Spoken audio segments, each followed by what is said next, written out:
Hey, are you a woodworker, especially a hobbyist woodworker, but want to make money with your woodworking? Or you're already making money, but you want to increase your profit? Well, this video is for you. I have 6 ways to increase your profits as a woodworker. And I know everyone says this, but truly, stick around for number 6. So jumping right in, the first way is to find a cheaper alternative when it comes to materials. You don't always have to use white oak. White ash, or just ash as it's commonly referred to, is a more affordable alternative, but gives the same look. It stains similarly, and it can be used on a lot of the projects to save a little bit of money. On the same note, you can always use pine instead of poplar. And if you're going to use pine, you can use whitewood pine instead of premium pine.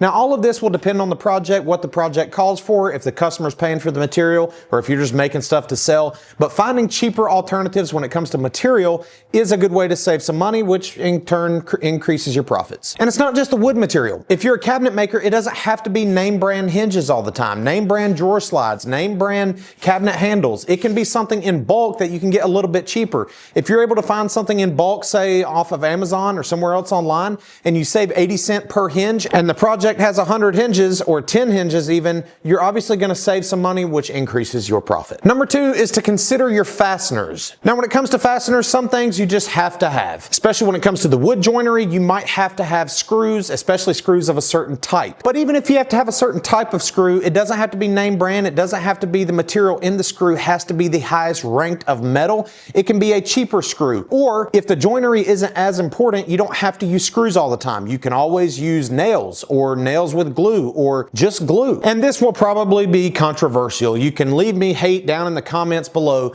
but wood joinery, as long as it is structurally sound, does not always have to be certain types of fasteners. There's probably multiple ways to join those 2 pieces together and multiple fasteners that you can use. Just consider the cheaper options to save some money and increase profit. Number 3 pairs well with number 2, and that talks about wood glue, and specifically the usage of wood glue. Now, when I say the usage, I do mean the physical volume that you use. You don't have to have all that squeeze out. And you might be talking about pennies, but wood glue usage goes by very quick if you do woodworking every day. But not only the usage of the glue in terms of how much, but also the type of glue. We all like those name brand wood glues, but they're not always needed. Off-brand wood glue works just as well or almost as well for what you're doing, and is certainly cheaper. But if you want to use the name brand glue, use Titebond 1. You don't have to have fast drying Titebond 3, especially if you're just starting out and you're trying to figure out what your profit should or could be. Titebond 1 is certainly cheaper and holds just as strong. Now, I do recognize that if it's an exterior project, you might want a different type of glue and so on, but in general, Titebond 1 is cheaper than Titebond 3 and is of the cheaper options in the name brand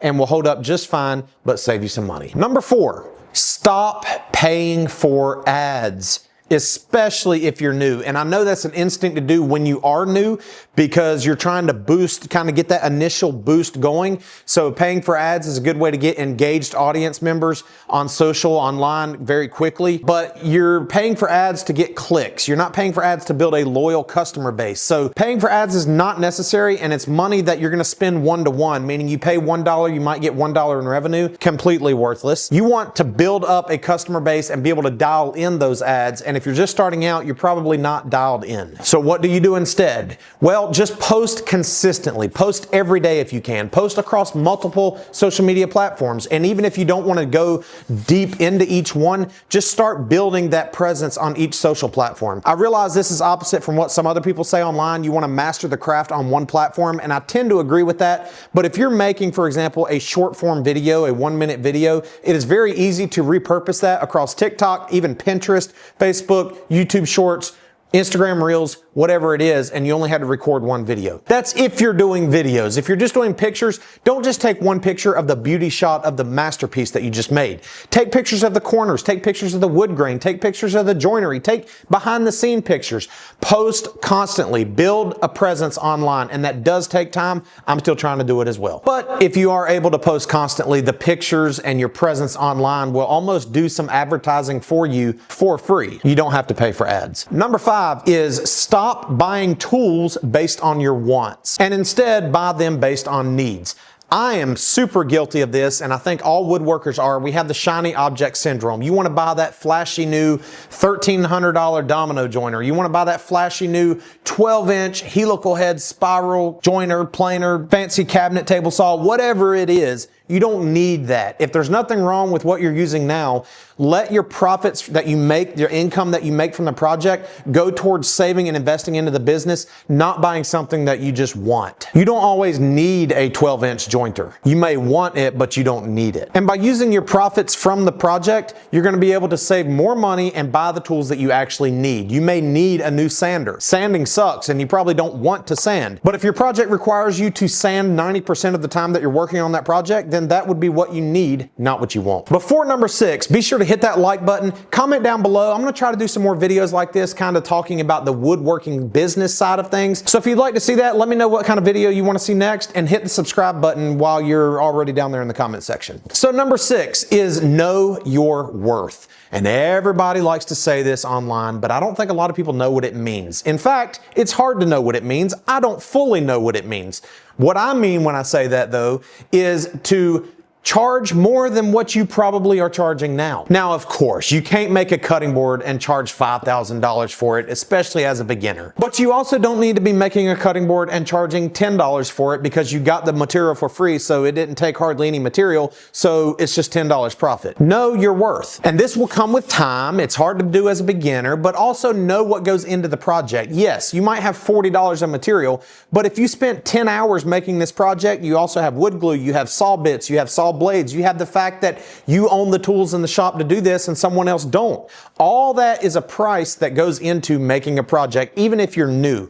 So charge accordingly. And speaking of charging for things, there is no free work. I don't care if it's close family members or what it is. Nothing is free. Now, if it's your wife, your daughter's Christmas present, that might be a little bit of an exception. But other than that, family does not get free work. They can get a discount, but you have got to charge for that. Because you don't want to set the wrong expectation, because they might be okay with it being free and not say anything to the future customer. But if their best friend at work, which you don't know because you're just family members with them, they're going to expect the same price that you gave them, and it's going to snowball over time, sometimes subconsciously, into you working for free or at least at a super discounted rate when you need to be charging what you're worth. A lot of this conversation is factored in when knowing how to price your work, which I'm not going to talk about in this video. I might make a video on it in the future, and there's tons of videos online about how to price your work as a woodworker. So again, discounts are fine, but nothing sells for free. It's not a sell at that point, it's just your hobby. And if you're trying to take your hobby to a business, you have to make money doing it. Hope you enjoyed this video. Please let me know what kind of video you want to see next as we talk about woodworking as a business. Take care.